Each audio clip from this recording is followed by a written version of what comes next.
WhatsApp guys, welcome back once again. So दोस्तों, आज की मूवी जो एक्सप्लेन करने वाले हैं उसका नाम है बिलीव मी। ये कहानी एक 17 साल की लड़की की है जिसने अपनी पूरी लाइफ में न जाने कितनी बार खुद के साथ बुरा होते हुए देखा है और महसूस किया है।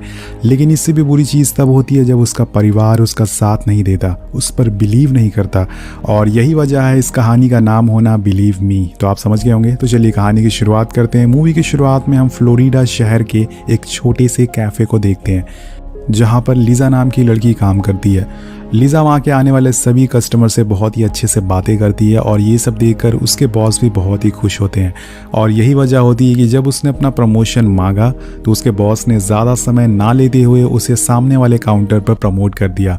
अब हर रोज़ की तरह एक रात जब लीज़ा कैफ़े से घर जा रही होती है तो हमें उसकी असली ज़िंदगी के बारे में पता चलता है। लीज़ा जैसे कैफ़े में खुश दिखती है, असली ज़िंदगी उसकी बिल्कुल उल्टी है दोस्तों। सभी लोग काम करके घर जाते हुए खुश होते हैं, लेकिन लीज़ा घर जाने से घबरा रही है। उसके लिए वो घर नहीं बल्कि एक नर्क है। अब साइकिल चलाते टाइम वो अपने घर में होने वाली चीज़ों के बारे में सोचती है और इन चीज़ों में हमें एक आदमी दिखाया जाता है। वेल, ये कौन है ये आपको आगे पता चलेगा। और इसी दौरान लीज़ा को सुनसान रोड पे एक गाड़ी दिखती है जिसे देख के वो घबरा जाती है। वो साइकिल की स्पीड बढ़ा के जल्दी से घर आती है और अब हम यहाँ पर लीज़ा का घर देखते हैं, लेकिन असल में ये घर उसका नहीं है। वो अपनी नानी और उसके बॉयफ्रेंड मॉरिस के साथ रहती है और मॉरिस उसकी नानी को फाइनेंशियल सपोर्ट करता है, जिसके बदले में वो हर रोज़ लीज़ा के साथ एक रात गुजारने को उसको मौका मिलता है। वो उसके साथ डेली ज़बरदस्ती करता है, यानी वो वही इंसान है जो लीज़ा के दिमाग में हर टाइम घूमता रहता है। अब इन सबसे परेशान होकर एक दिन जब लीज़ा कैफ़े से घर आती है तो एक सुसाइड नोट भी लिखती है, लेकिन उसमें इतनी हिम्मत नहीं होती कि वो खुद की जान ले सके। यहाँ हमें एक और बात पता चलती है कि लीज़ा जब 14 साल की थी तब उसकी मॉम ने उसे यहाँ भेजा था। उसे यही लगता था कि उसकी नानी की फाइनेंशियल कंडीशन कुछ ठीक नहीं है, इसी वजह से आज तक वो अपनी पूरी सैलरी उन्हें लाके देती थी ताकि उसकी नानी को मॉरिस का सहारा ना लेना पड़े। लेकिन 2 साल बीत जाने के बाद आज भी कुछ नहीं बदला है दोस्तों। अब एक दिन जब लीज़ा अपनी बड़ी बहन से बात करती है जो कि उसकी मॉम के पास रहती है, लीज़ा अपनी सिस्टर से बोलती है कि उसे यहाँ नहीं रहना है, लेकिन उसकी सिस्टर भी मजबूर होती है। उसके हाथ में कुछ नहीं होता। उसकी मॉम ने लीज़ा को यहाँ भेजा है और जब लीज़ा अपनी मॉम से यही सारी बातें बताती है तो वो ये कहकर मना कर देती हैं कि उसे अपनी ग्रैंडमा का ख्याल रखना चाहिए, इसीलिए उसे वहाँ पर भेजा गया है। अब लीज़ा की मॉम को देखकर ऐसा लग नहीं रहा था कि उसे लीज़ा की कोई भी फिक्र है। वेल दोस्तों, अब इतना ही काफ़ी नहीं था कि लीज़ा की ज़िंदगी में एक तूफ़ान आने वाला था जो उसे अंदर से हिला कर रख देगा। और एक रात जब वो कैफ़े से घर आ रही होती है तो रास्ते में उसे वही कार दिखती है जो पिछली रात उसका पीछा कर रही थी, लेकिन इस बार उस कार में से एक आदमी निकलता है जो कि लीज़ा को किडनैप कर लेता है और फिर उसके साथ कार में बहुत ही बुरे काम करता है। लेकिन वो यहाँ नहीं रुकता, वो लीज़ा की आंखों पे कपड़ा बांध देता है और उसे एक सुनसान अपार्टमेंट में ले जाता है और लीज़ा पूरी तरह से शॉक में हो जाती है। वो आदमी उसे अपने घर ले जाके लीज़ा के साथ एक और बार गलत काम करता है और ऐसे ही डेली उसके साथ वो गलत काम करता रहता है। डेली यही चलता रहता है। अब इसी तरह से 1 हफ्ता बीत जाता है और लीज़ा यहाँ पर समझ चुकी थी कि ये आदमी एक साइको है और उसके साथ जो हो रहा है वो नया नहीं है, क्योंकि यही काम उसकी नानी के घर भी हुआ करता था। लेकिन लीज़ा यहाँ पर सबसे पहले अपनी जान बचाना चाहती है और यहाँ से निकलना चाहती है। वो उस आदमी से जिसका नाम बॉबी है उससे प्यारी प्यारी बातें करने लगती है और सॉरी बोलती है कि ज़रूर उसकी लाइफ में कोई लड़की होगी जिसने उसे अच्छे से ट्रीट नहीं किया, इसलिए वो ऐसे काम कर रहा है। और बॉबी धीरे धीरे उसकी बातों में आ रहा था। वहीं दूसरी तरफ लीज़ा की नानी पुलिस से उसकी मिसिंग कंप्लेन दर्ज करवाती हैं, जिसके बाद पुलिस अपनी इन्वेस्टिगेशन शुरू कर देती है। और सबसे पहले वो उस कैफ़े में जाते हैं जहां लीज़ा काम करती थी, जिसमें उन्हें पता चलता है कि लीज़ा बहुत ही मेहनती लड़की थी, वो कभी भी भाग नहीं सकती है, ज़रूर उसके साथ कुछ बुरा हुआ होगा। और वहीं दूसरी तरफ जब दूसरा ऑफिसर उसकी मॉम के पास जाती है तो उसकी मॉम बोलती है कि हो सकता है कि वो अपने बॉयफ्रेंड के साथ भाग गई हो। लीज़ा की मॉम का बिहेवियर देखकर आप लोग पता लगा सकते हैं कि उन्हें लीज़ा की कोई भी फिक्र नहीं है और ये सुनकर ऑफिसर वहाँ से जाने लगता है। लेकिन लीज़ा की बहन उन्हें रोक कर वही बात बोलती है जो कैफ़े ओनर ने बोली थी कि लीज़ा कभी भी भाग नहीं सकती है, उसके साथ ज़रूर कुछ बुरा हुआ है। अब सीन शिफ्ट होता है और पहुँचते हैं हम उसी अपार्टमेंट में जहाँ पर बॉबी ने लीज़ा को बंदी बना कर रखा है। बॉबी बार बार उसके साथ फिजिकल होता है, लेकिन लीज़ा हिम्मत नहीं हारती। वो उसे बात करने की कोशिश करती है, जिसमें उसे पता चलता है कि बॉबी दिमाग से पागल टाइप का आदमी है। इसी बीच वो उसके चेहरे को बार बार छूती है जिससे कि वो पता लगा सके कि वो दिखने में कैसा है। और यहाँ पर लिजा उसकी बार बार तारीफ कर रही थी, उसे अपनी तरफ और खींचने की, आकर्षित करने की कोशिश करती है ताकि वो उसका भरोसा जीत सके, और वो उसे अपने डैड की तबीयत खराब होने का झूठा बहाना भी बताती है और फेक सिंपैथी लेने की कोशिश करती है।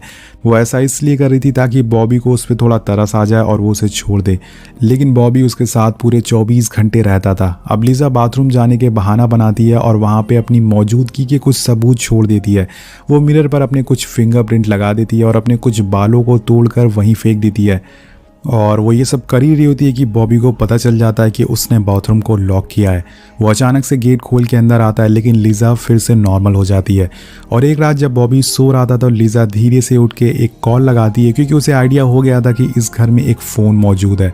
लेकिन कॉल लगाने से पहले उसके दिमाग में उसकी मॉम की कही हुई एक बात याद आ जाती है, जिसमें वो दोनों लड़ रहे थे और लिजा अपनी मॉम से बोल रही थी कि आपको पता है ना कि नानी के घर पे मेरे साथ क्या हो रहा है। उसकी मॉम बोलती है कि अगर तुमने कुछ किया तो इससे भी बुरा हो सकता है, तुम्हें जो मिला है उसमें ही खुश रहो।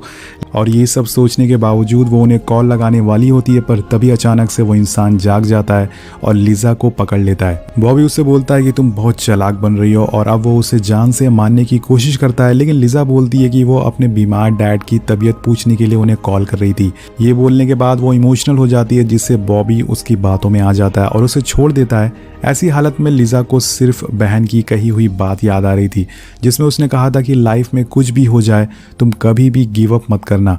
अब एक दिन जब बॉबी लिजा के साथ फिजिकल हो रहा था तो लिजा एक बार फिर से उसकी तारीफें करना शुरू कर देती है और ये बोलती है कि अगर तुम मुझे छोड़ दोगे तो मैं किसी को कुछ नहीं बताऊंगी और मैं अपनी मर्जी से तुम्हारी गर्लफ्रेंड बन जाऊंगी, तुम्हारे साथ रहूंगी। और ये सुनकर बॉबी उसकी बातों से इंप्रेस हो जाता है और उसे छोड़ने के लिए तैयार हो जाता है। इसी बीच हम देखते हैं कि फ्लोरिडा पुलिस डिपार्टमेंट को एक सीरियल किलर के बारे में पता चलता है, जिसने पिछले 6 महीने में 16 लड़कियों को मारा था। जब बॉबी ये न्यूज़ देखता है तो सोचता है कि यही सही मौका है लिजा को छोड़ने का, क्योंकि पुलिस इतने बड़े केस को सॉल्व करने की बजाय लिजा का केस क्यों सॉल्व करेगी। उसने तो उसका चेहरा तक नहीं देखा है, जिससे वो उसे पहचान भी नहीं सकते। जिसके बाद वो लिजा को कार में बैठाता है और एक पार्क में ले जाता है और वो यहाँ फिर से अपना इरादा बदल लेता है। वो लिजा को मारने वाला था, लेकिन लिजा बार बार उससे बोल रही थी कि आई एम यंग गर्ल, मैं तुम्हारी गर्लफ्रेंड बनने को तैयार हूँ, मैं तुम्हारा ख्याल रखूंगी, मुझे जाने दो प्लीज़। शायद ये सब बातें सुनकर बॉबी सख्त लौंडा जो कि पिघल जाता है और वो उसे बोलता है कि अगर पुलिस तुमसे कुछ पूछे तो कहना कि मैं ब्लैक हूँ, मतलब ब्लैक आदमी हूँ, और मेरी हाइट शॉर्ट है और मैं बहुत ही मोटा हूँ। फिर वो लिजा को छोड़कर यहाँ से भाग जाता है। लिजा वहाँ से भागते हुए अपने घर आती है और घबराते हुए अपनी नानी से कहती है कि उसको किडनैप किया गया था। वो वहाँ से बच के जैसे तैसे आई है, लेकिन जैसे ही हम जानते हैं कि उसके घर वाले उसकी बातों पर ज़रा भी यकीन नहीं करते। उसकी नानी को ये सब मजाक लग रहा था।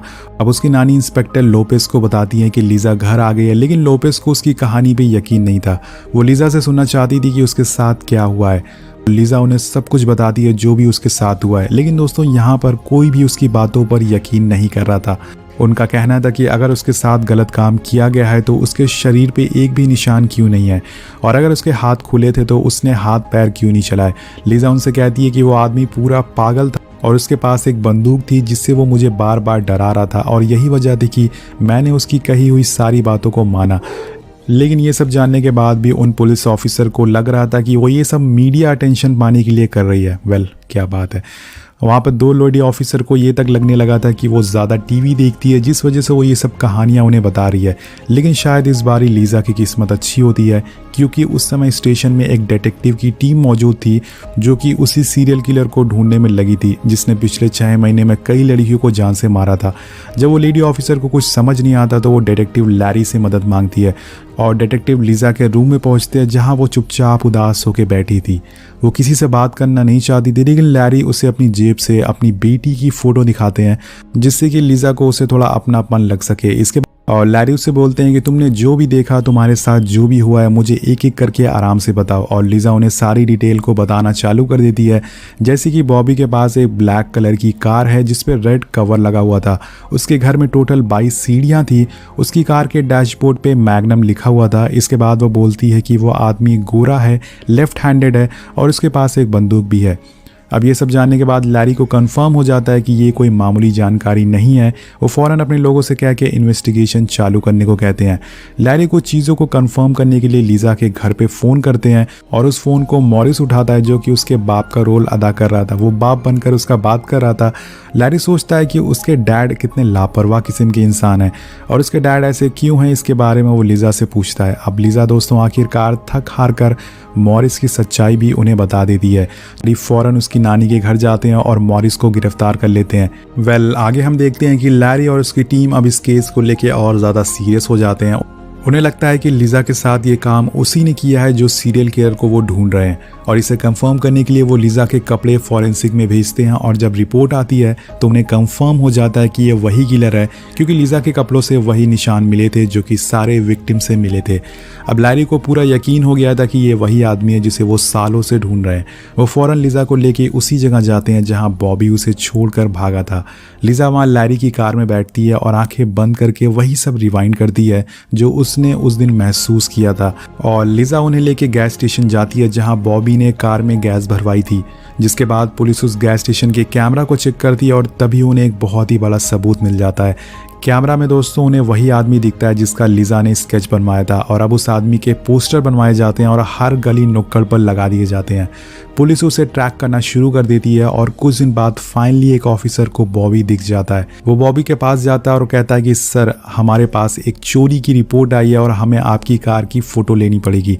अब बड़ी चालाकी से वो बॉबी की फ़ोटो खींच लेता है और उसे जाने देता है। इसके बाद उस फोटो को लीज़ा को दिखाया जाता है और लीज़ा उसे पहचान लेती है, जिसके फ़ौरन बाद ऑफिसर बॉबी के घर का पता लगा लेते हैं। उन्हें वहाँ पर 22 सीढ़ियाँ मिलती है और घर के अंदर जाने पे उन्हें वहाँ लीज़ा के बाल और उसके फिंगरप्रिंट्स भी मिलते हैं। अब जो लीज़ा ने यहाँ छोड़े थे वो काम आ गए दोस्तों। और अब ये सब सबूत मिलने के बाद अब बॉबी की मौत आने वाली थी। पुलिस उसे पागलों की तरह ढूंढने लगती है और कुछ दिन बाद बॉबी उन्हें एक थिएटर के बाहर दिख जाता है, जो कि बड़े आराम से मूवी देखने जा रहा था। उसी टाइम बहुत सारे पुलिस वाले उसे घेर लेते हैं और एक मुजरिम को अरेस्ट कर लिया जाता है। ये सब होने के बाद लैरी लीज़ा के पास जाता है और उसे ये न्यूज़ बताता है, जिसके बाद पूरा पुलिस डिपार्टमेंट लीज़ा की बहादुरी के लिए उसे सलाम करता है। लीज़ा ने अपने साथ साथ उन लड़कियों को भी जस्टिस दिलाया था जो बेकसूर थी। केस खत्म होने के बाद लीज़ा अपनी नानी के घर नहीं जाती, क्योंकि उसे अब अपनी वही पुरानी ज़िंदगी में वापस नहीं जाना था। वो एक नई शुरुआत करना चाहती थी। इसी वजह से इंस्पेक्टर उसकी आंट से कांटेक्ट करते हैं और उसे वो लेने आ जाती है। और लीज़ा को इस हालत में देखकर उसकी आंट उसे माफ़ी मांगती है और उसे बोलती हैं कि उन्हें इस बारे में कुछ भी पता नहीं था। वो उसे बोलती हैं कि अब से वो उसका ख्याल रखेंगी और उसकी पूरी सेफ्टी की उनकी जिम्मेदारी है। लीज़ा मदद के लिए लैरी को थैंक यू बोलती है और लैरी की आंखों में भी आंसू आ जाते हैं। और कुछ दिन बाद लीज़ा अपनी माँ को एक नोट भेजती है जिसमें लिखा था कि मॉम, आप हमेशा मुझसे कहती थी कि मैं अच्छी लाइफ डिज़र्व नहीं करती, आप गलत थी मॉम। और लास्ट में लिखा होता है गुड बाय। उसकी मॉम ये लेटर पढ़कर समझ जाती हैं कि उन्होंने कितना गलत किया है लीज़ा के साथ।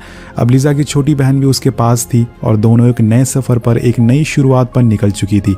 लास्ट में हमें बताया जाता है कि बॉबी को मौत की सज़ा सुनाई गई है और फिर हम कुछ सालों बाद लीज़ा को देखते हैं जो कि अब लेडी ऑफिसर बन चुकी है। जी हाँ दोस्तों, ये पूरी कहानी एक सच्ची घटना पर आधारित है। लीज़ा ने बड़े होकर ऑफिसर बनने का डिसीजन लिया और इस कहानी में आपको एक लाइन का मतलब मिल जाएगा, वो है नेवर गिव अप। लीज़ा ने हिम्मत कभी नहीं हारी और बस लड़ती रही और आखिर में उसे एक दिन इंसाफ मिल ही गया। तो आपको ये कहानी कैसी लगी नीचे कॉमेंट करके ज़रूर बताएगा। मिलते हैं आपसे अगली वीडियो में। Thank you so much watching. Peace out.